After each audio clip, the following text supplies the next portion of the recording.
Hi, everybody. It's nice seeing you. Some of you I've met at some of the different sessions. It's been a really interesting week, a really exciting week of meeting people and hearing more about the different issues that you're facing. Just to give you a little background about me, I'm originally from the United States, but I now live in southern Germany. And I just recently started working for a company called LearnLife. And they are a tech company, and they are providing a very special solution to kids who want to learn in a self-determined way. And that's the topic of the talk that I'm going to give today. And that's how do we build lifelong learning skills for kids, for teens specifically, for the future. So I'm going to share my screen with you. All right. We got to put this in. Okay. Wait a minute. Oops, I'm sorry. I'm sharing the wrong presentation, so I'm going to stop.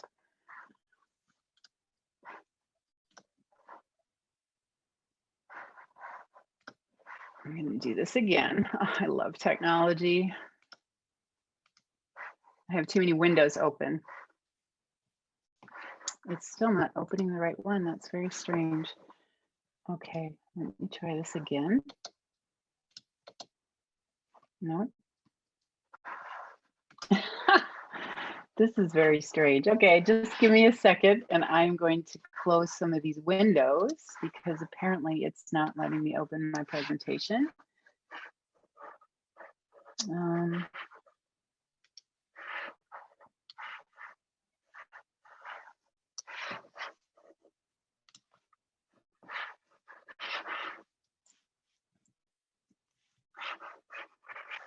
All right, share screen.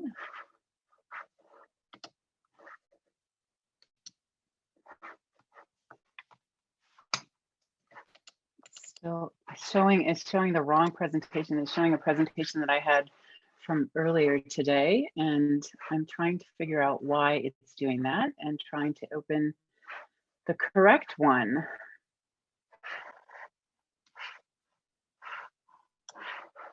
Let me see here. Let me open this again.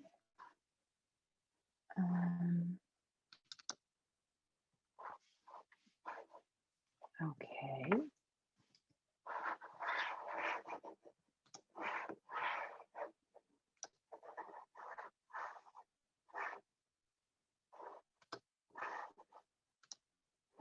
There we go.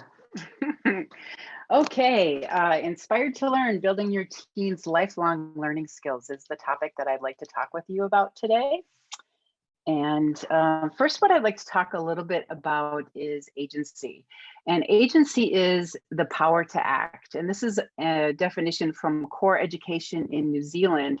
And they talk about agency as being something that happens when learning involves the activity and the initiative of the learner, much more than, for example, the inputs that they get from the teacher or from the curriculum. So it's really all about being responsible for and being the person that is in charge of the learning experience. So why is learner agency important? I really, really like this quote from Sean Michael Morris, where she says, agency gives us mastery over ourselves. And if we are going to have learners that are engaged in the learning experience, they need to be able to have that ability to have agency, not just about what they learn, but about how they learn.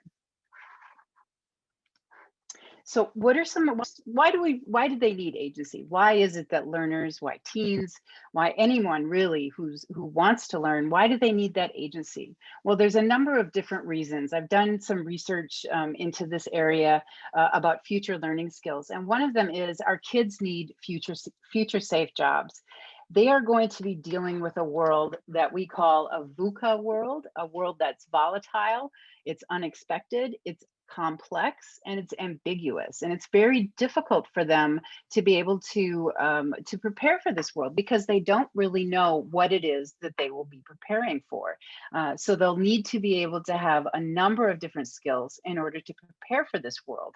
And in order to gain those skills, they're going to need to have agency.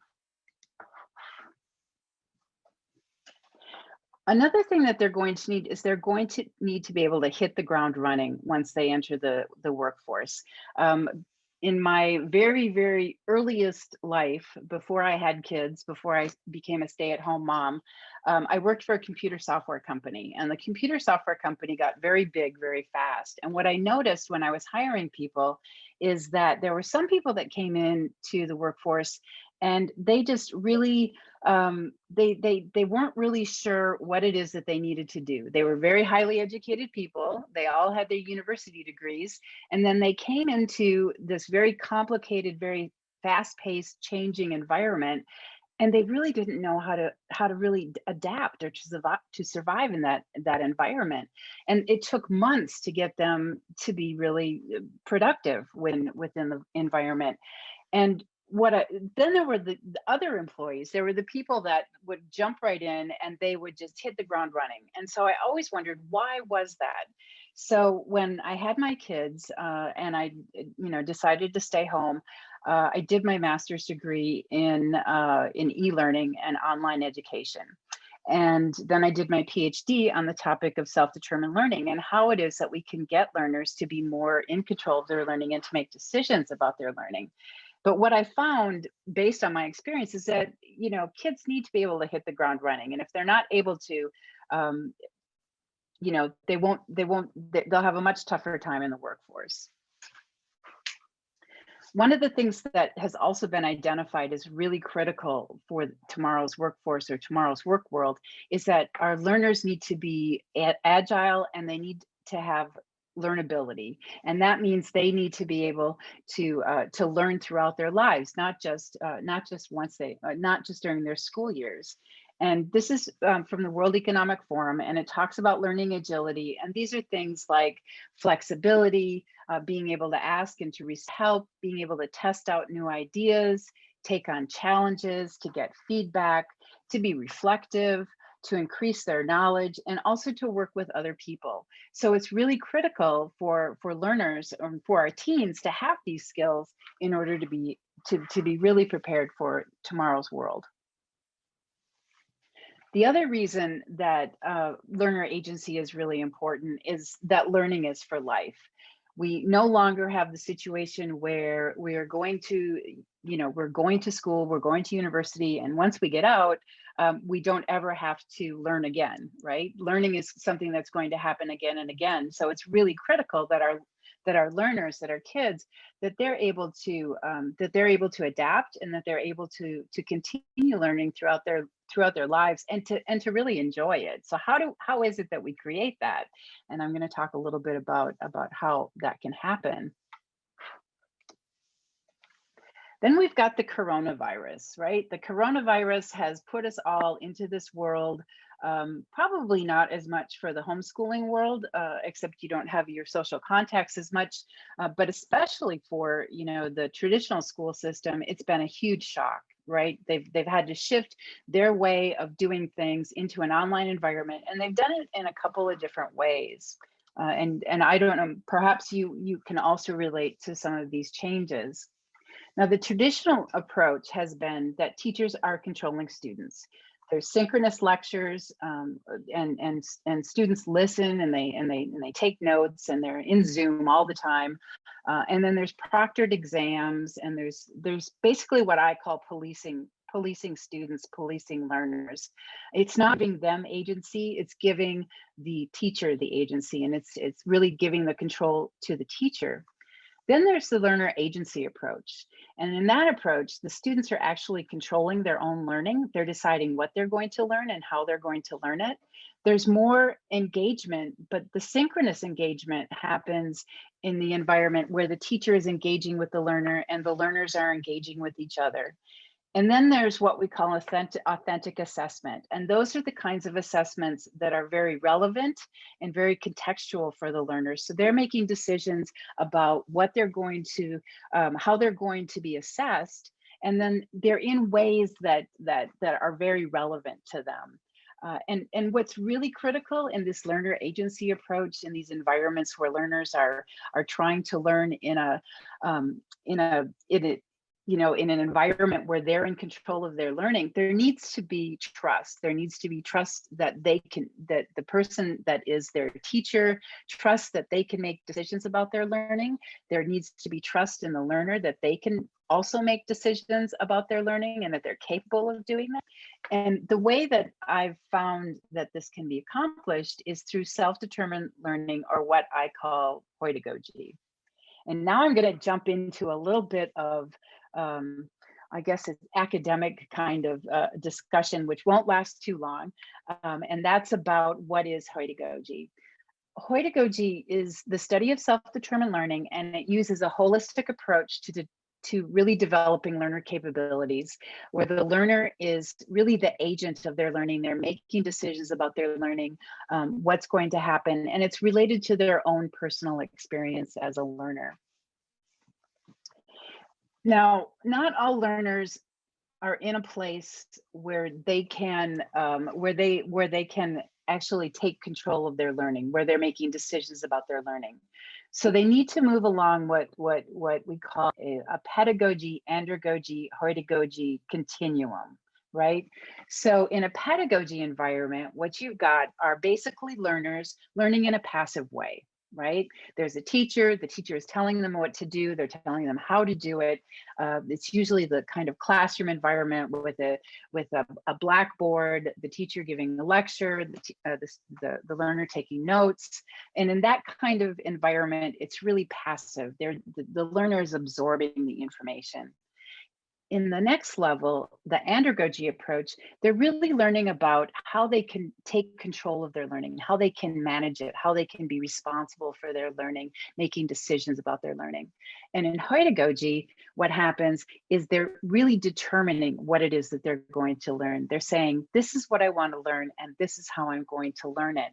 So it's really bringing them to a place where they can do this, where they can make decisions about their learning. And from what I know from the homeschooling world is you guys are probably doing this for the most part already, right? Your kids are already making decisions about their learning. They're managing their learning. They're saying, I want to learn about this. This is interesting for me. And so you're already coming into this place where kids are actually being self-determined in their learning.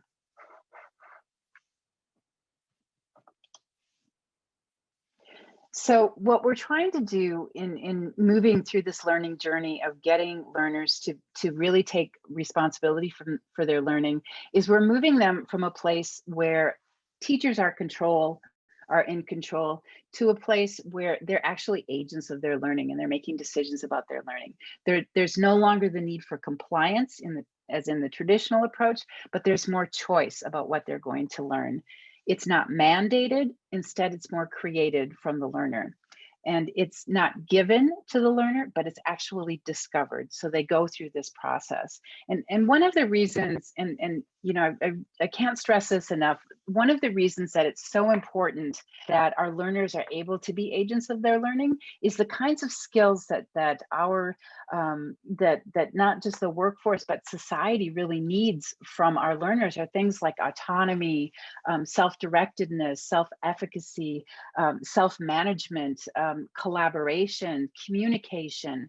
These are all skills that right now there's all kinds of different EU policy groups that are talking about what are the future skills, what are the things that learners are going to have. And in order to gain those, our traditional school system, it's not giving them an opportunity to do that because they're trying to control the environment. They're trying to control what it is that the learners have to learn and how to learn it.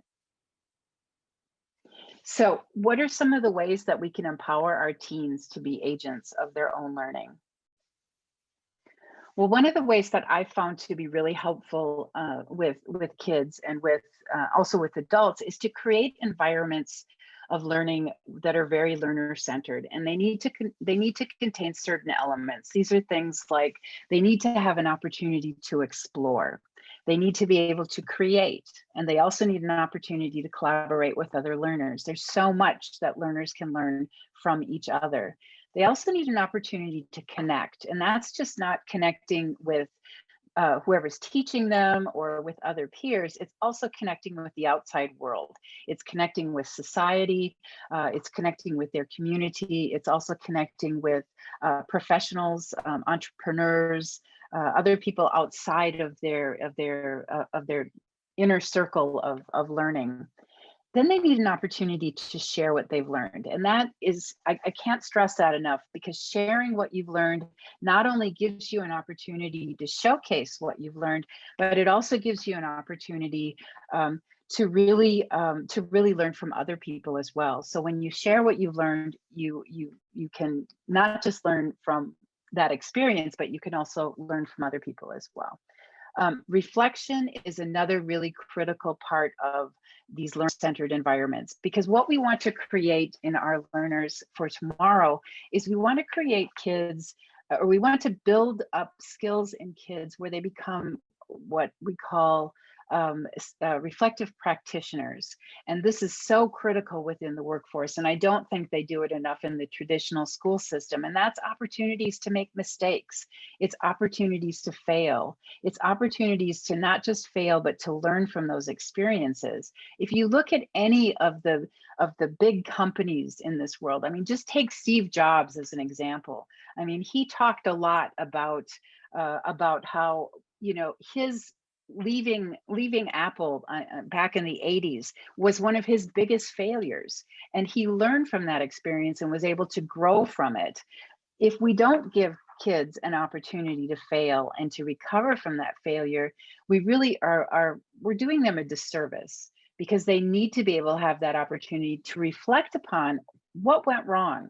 How can I do this better? Because these are the kinds of skills they're going to need in the workplace. Because I don't know about you guys, but in the workplace, they don't give you a worksheet for you to fill out. You have to be able to adapt to whatever that experience is going to be.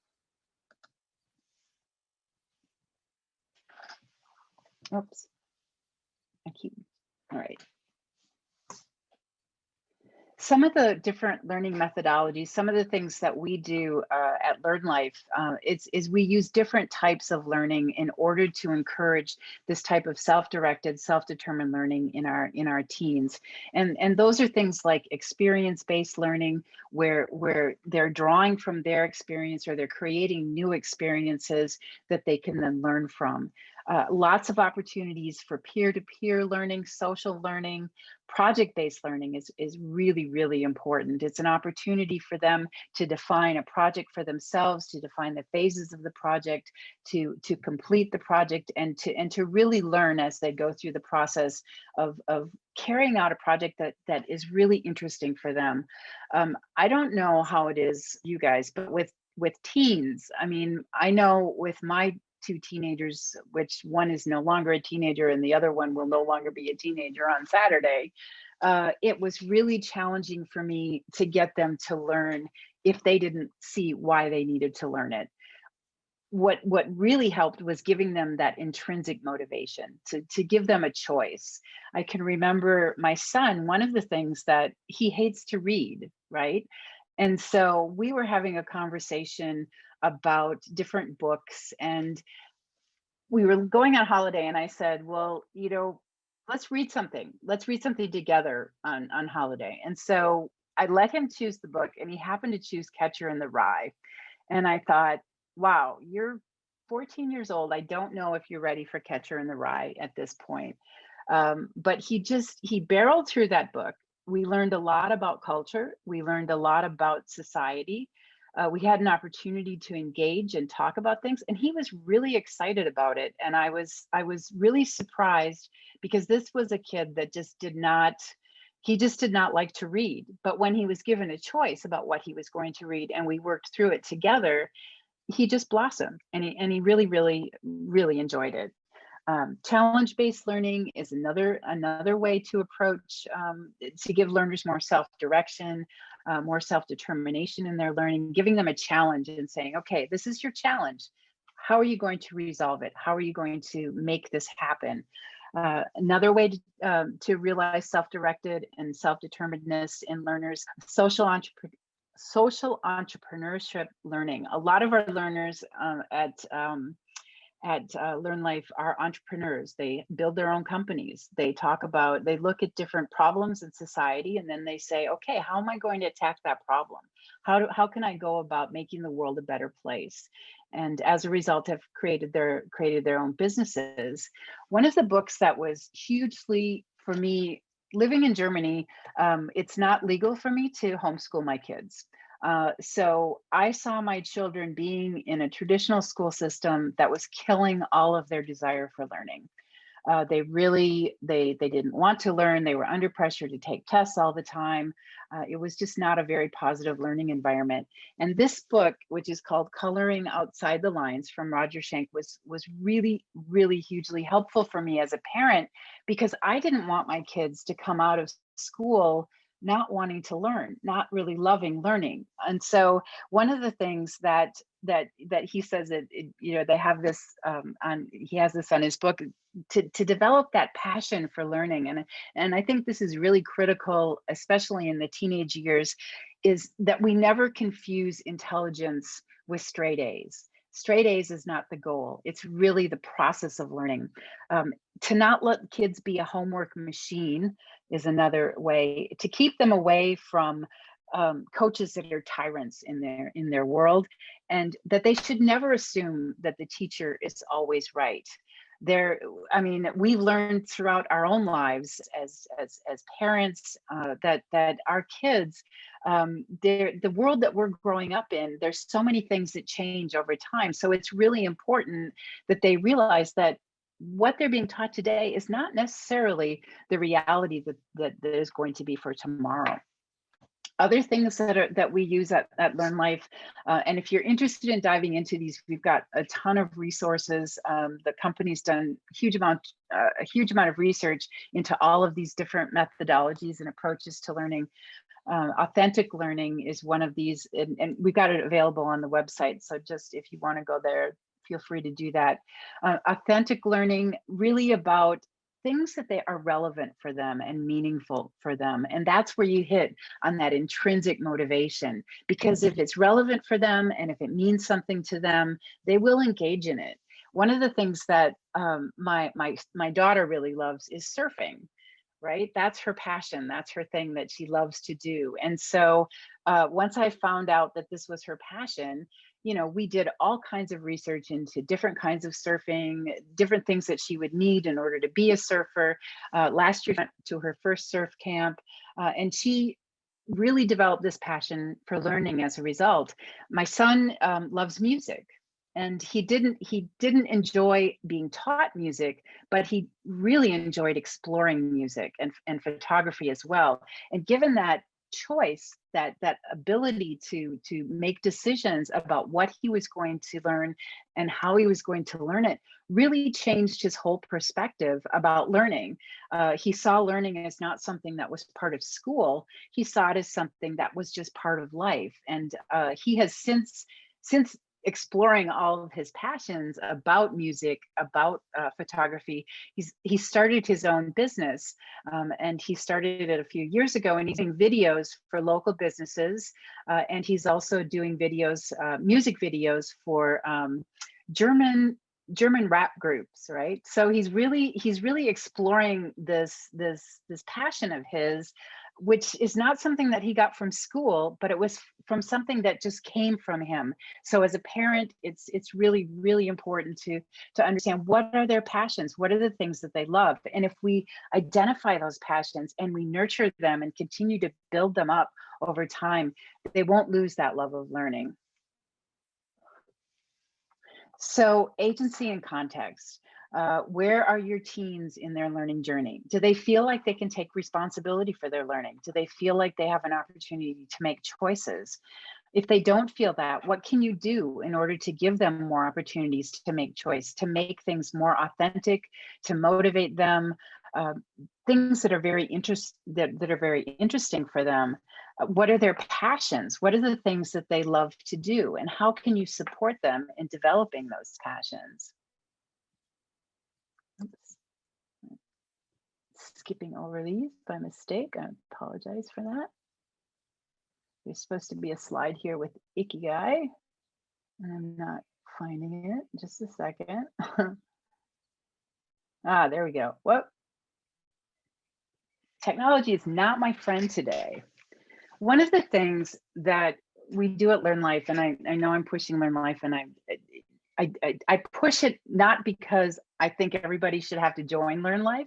I push it because I love the way that they approach learning, that it's self-directed, it's self-determined. The change maker teens, the stuff that has been presented throughout the conference from the change maker teens, same sort of concept, same sort of idea, giving our learners, giving our kids an opportunity to really explore their passions.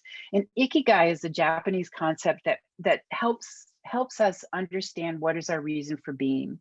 And it's all about finding out what your passion, what is it that you love to do? What is your mission? What is it the world really wants you to do? And then, what are you good at? Okay. And what can you be recognized for? What can be your vocation? What can you be your profession?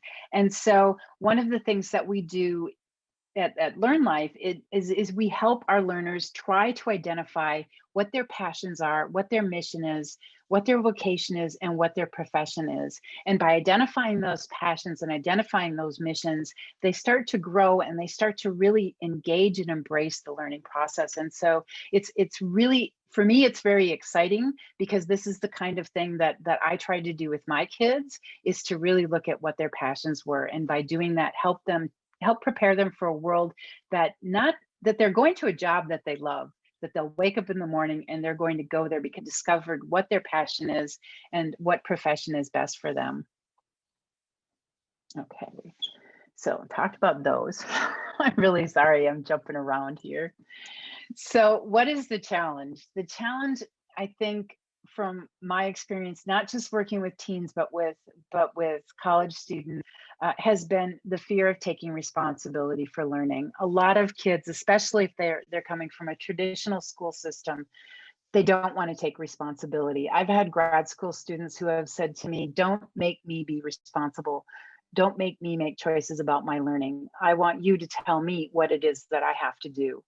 And I don't think in the homeschooling and the home education world that this is really something that you're doing. I think this is something that comes more from the traditional schools. But ways of helping learners to become more responsible for their learning is to really scaffold the learning experience and to guide them toward more self-determined learning. It might be that they'll need a little bit more structure, a little bit more guidance before they reach that place where they can make decisions about their learning, and then they can really identify what it is that they want to learn and how they want to learn about it. There's a fear of failure. I mean, nobody wants to fail at what they do, but it's really, I mean, if you look at how we started out learning and the way that we learned when we were, just little tiny kids, when we were toddlers, learning was all about failure. It was about walking and falling and walking and falling. You didn't just all of a sudden know how to run. It was something that we had to build up over time. And the more confidence that we build in our learners, in our kids, the more confident, the more efficacy they're going to have. And that means really confidence in themselves to make decisions about what they're learning and how they're going to learn it over time. Knowing their interests. Sometimes we don't always know what the interests are what our kids are really interested in, because we have a whole list of things that they have to do and not really the things that they want to do. So it's really about exploring what it is that what their mission is and what their interests are. And the goal is really to help them take control of their learning as problem solvers and engage in the wider world. And coming to this conference and seeing all of the presentations, or many of the presentations, talking and the community topics, how do we engage with community? How do we create self-directed learners? How do we create problem solvers? These are all topics that I don't think our traditional school system is dealing with. And so in many ways, I think home educators are way up in the game. I mean, they're way ahead of what everyone else is doing. The kids that are coming out of traditional school systems, they aren't going to be prepared for the world that's going to be out there, because they aren't learning the kinds of skills that are really critical for learners in this wider world.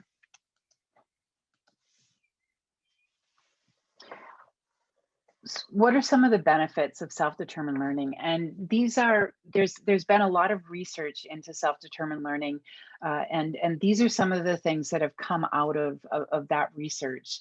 I've got a whole bunch of references. If you're really interested in this topic and you really want to dive into it deeper, there's a bunch of references at the end that you can dive into for more information. But it's things that kids are going to need for tomorrow. It's things like improving their critical thinking and their reflection. They'll be more engaged and motivated. It gives them more control over their learning. I mean, I just had this conversation. I don't know if you guys have ever heard of the Massive Open Online Course, or the MOOC. These are they're like massive courses where anybody can join on any topic, and they're offered all over, for usually in an online environment. And I was talking to the guy that he came up with the word MOOC, right? And he was talking. He's working with kids right now, helping them to become more self-determined, and he's helping them. He's saying, do you want to go into a meeting with your colleagues, with your boss, in the work environment, and not have and then have your boss tell you what to do to solve a problem? Or do you want to go into that meeting having ideas about how to solve that problem? And so what we really need to do is to develop those skills and nurture those skills that are going to help our learners to be really problem solvers, to be given problems, to be given challenges, and then to find ways to fix those challenges. And if the learning is teacher controlled and not learner controlled, then it's the teacher defining how it is that problems will be solved and how kids should understand the reality around them. Some of the other things that self-determined learning has been shown to help learners with, it gives them the ability to really investigate and question ideas. It's based a lot on some of the work. Well, it's based on some of the work from Paulo Freire. He wrote a book called The Pedagogy of the Oppressed. And he was from South America, from Brazil. And he talked a lot about how our governments, our institutions are really oppressing our kids by using a pedagogy that a teaching and learning approach that is feeding them what it is that they should know. And it's really forcing them to accept what it is that they're being taught, and not to have their own ideas, not to grow, not to think about other ways of interpreting things or to question things. And it's a pedagogy, what he calls a pedagogy of oppression. And it's a way that governments and that institutions use to oppress really critical thinking about different topics. And so it's an excellent book. It's very short, but it was written in the 1950s. But it's really all about shifting away from this pedagogy of oppression and giving learners an opportunity to make decisions about their learning. Self-determined learning also supports development of independent ideas. It helps learners to become more self-confident, capable, able to adapt to new environments. And it's also about promoting democracy of learning and social justice. I've done a lot of work with learners in South Africa, and after apartheid, the way that they'd learned prior to apartheid was they had to learn, they basically, and this is almost it is plagiaristic. What happened was they would have to, what they would have to do is they would basically read what the teacher told them or listen to what the teacher told them, write a report that quoted the teacher or quoted the information exactly. So they were just rewriting what it was that they were told, and then they were graded on it. And so there wasn't any independent thinking in this process. And so they're very excited about Hoydagogy in South Africa, because what they're finding is that through this process that they're able to make decisions that they weren't able to make before about their learning and how they're going to learn. It really brings about a democracy within the learning process. It also helps to prepare them for what referred to before as a VUCA world: volatile, complicated, complex, ambiguous, and an unexpected world. And it also encourages their growth and their personal empowerment, and it teaches them also to think for themselves. Basically, it's all about empowered learners. And so I guess what I'm trying to really push is that by giving learners a choice and giving them an opportunity to be self-directed and self-determined in their learning, they're going to be empowered. And when you're empowered, when you're intrinsically motivated and excited about what it is that you're learning, um, you're going to get that passion for learning and you're going to find your way, I think, much easier than you would if you were being forced down a certain path. So that's basically what I was going to talk about today. Yeah, so that was my presentation, and I would love to hear some of your questions or thoughts. I would really like to hear about your thoughts. Thank you. That's amazing. So I'm sorry if I butcher your name, Gerant. Wanted to know, did you implement this with your kids while they were in a confined, sort of confined by German education system? Oh, definitely. And here I have to tell you about my daughter. My daughter is bilingual. She is completely English German, and the German school system decides at 10 years whether a child is going to go to what they call high school when they're finished with school at 15, whether they'll go to vocational school, which is Realschule, where they'll be finished when they're 18, and then whether they'll go to university. And my daughter, they decided, they based it on German, with their grades in German and their grades in maths. And in the German language, in math, they flip the numbers. They say 2 and 20, or 3 and 20, 3 and 30. And what Kata was doing when she was doing her math problems, she'd do them in her head and she'd flip the numbers in her head, so she'd come up with the wrong answer. So they were more interested in what was the wrong answer. So they were going to send her to the Hauptschule. And at the time, my husband and I pushed against it and said, this child is very intelligent and you're not recognizing that. And so they agreed to send her to vocational school. She ended up graduating top of her class within the vocational school. And and then was able to go to gymnasium, and she's just finished also top of her class in gymnasium, and is just finished her exams to go into medical school. So she told me at one point, she said, "Mom, the reason that I could do this was because I knew that you and Dad were behind me all the way, and that you never made it all about the grades. I always said to her, Kata, grades do not define you. They do not define who you are as a person. What defines you is really those aspects about your passion, interests, your character. I mean, these are the things that are really what's important." And like I said, it was constantly trying to encourage their passions.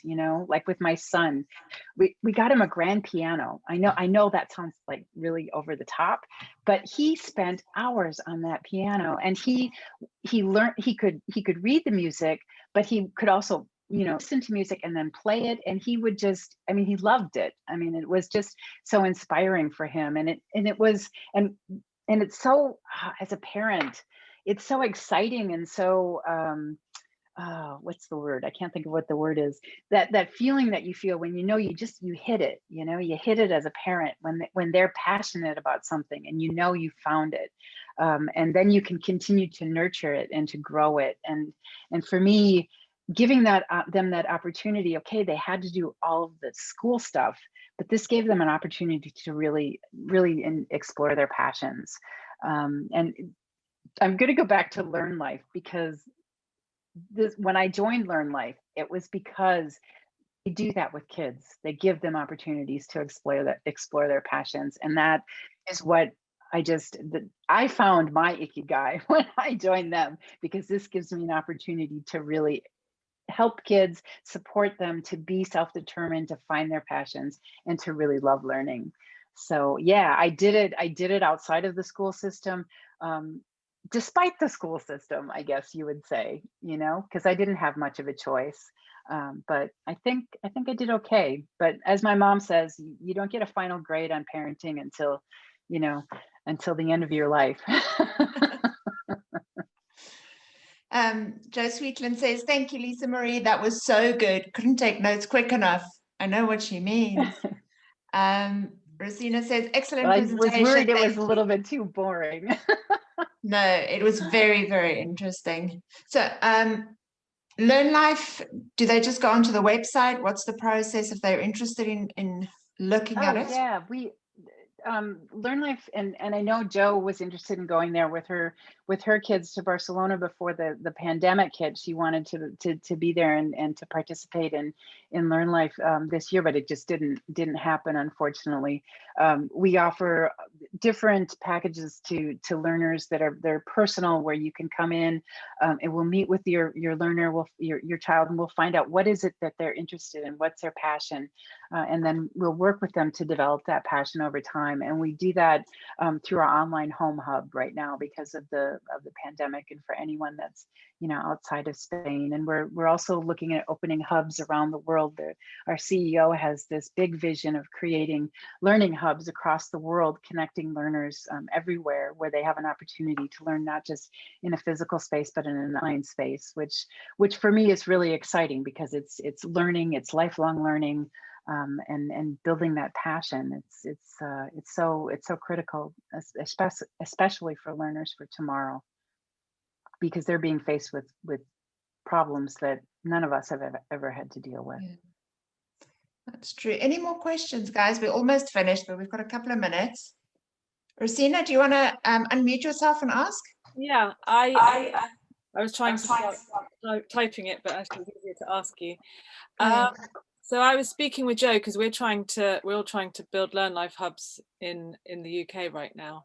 I'm trying to build one in Cambridge, and I just wanted to understand the implications. I don't know if you'd know about that, with having people do part-time schooling in the UK, because just for the ability to be able to come into a Learn Life hub, whether one's allowed to call it a school, if you want students to be able to do it on a part-time basis, so they could come to you 1 or 2 days a week, or not. I don't know what the implications of that are. There are different approaches to this. Learn Life is going through the process of accreditation actually this week through NEASC, and it's been so exciting, because the reviewers have all been saying, we've never seen a school like this before. You guys are doing things that none of the schools that we work with, that we're like leaps and bounds ahead of them. And so it's super exciting for us. And once we're accredited, our hubs will, through us, have an opportunity to be accredited too. And one of the other things that we're doing that is really exciting, especially within Germany, where, like I mentioned, homeschooling is illegal.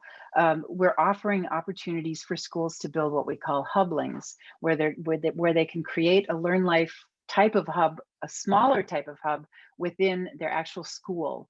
And there's talks right now with the Minister of Education to create these hublings throughout Germany, and give kids an opportunity to really explore their passions and their interests, and engage with learners, not just within the school that they're at, not just within the physical school, but through the home hub, through our online hub, to connect to learners all over the world.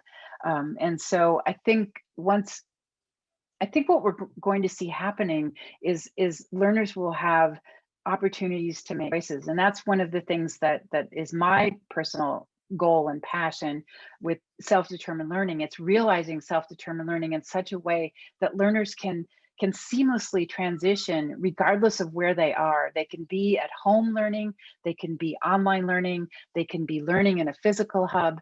And because self-determined learning creates this environment of trust and mutual respect, and because it's learner-centered and it's learner-controlled, they'll be able to make that transition so much more easily. They'll be able to move from those different environments because they're directing their learning. And it isn't someone else saying, you have to learn this, you have to come into the classroom, you have to sit here and listen to me talk, and then you have to take a test. I think you'll even find with the pandemic, there's even talk right now, do we even need entrance exams anymore? I mean, they've canceled some of them in the States. I think they've also done it in the UK as well. I'm not quite sure, or there's discussions about doing that, because people are starting to realize, and you know, and this is happening to parents across the world, is that these tests are not really in the best interests of our kids, and it doesn't really show what it is that they're capable of doing. The other thing that that's happening as a result of the pandemic is parents, and Joe was just mentioning this in an earlier conversation, is that parents are realizing that kids aren't learning in school, and that what they're learning is not relevant. And they're starting to be very critical, hypercritical of the school system, because it's just not happening the way it should. And I really think that self-determined learning, giving learners more opportunities to learn on their own is really the future. And I've been working with a lot of different researchers on this. There's a guy in Israel that's working on teaching teachers how to do this, to do self-determined learning, and they're doing it in their classrooms. And at first they were like, kids can't learn this way. They were very critical of it. And now they're realizing, wow, our kids are really learning in a self-determined, self-directed way. We did not expect this to be happening. And that passion is coming out, and from my own experience, there's that synergy, you know, and when you just realize they're learning, they're really learning, and they're passionate about it. And it just changes the whole perspective on education completely. And I've gone over my time, and I apologize. No, that was really, really good. Thank you so much. I'm sure some of the people here will be in touch. I know I will. And well, that's it for anybody who wants session. to join Taste of Learn Life. So excellent. And your website and everything is linked in your bio in the Hoover app, so you guys can find Lisa Marie there. And we'll see you again later. Thank you very much. Take care. Thanks, Bye. everybody. Bye.